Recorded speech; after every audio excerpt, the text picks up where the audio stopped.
ஒன்று கூறும் அடியார்கள் வினை தீர்க்க முகம் ஒன்று குன்றுருவேல் வாங்கி நின்ற முகம் ஒன்று மாறுபட சூரரை வதைத்த முகம் ஒன்று வள்ளியை மனமுணர வந்த முகம் ஒன்று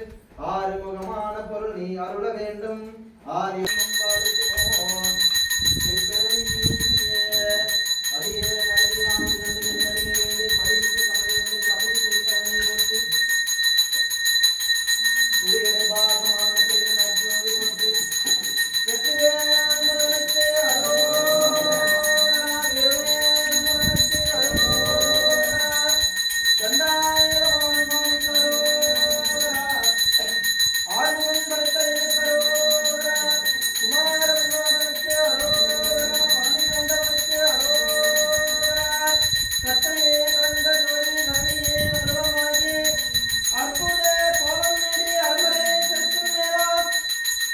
Siempre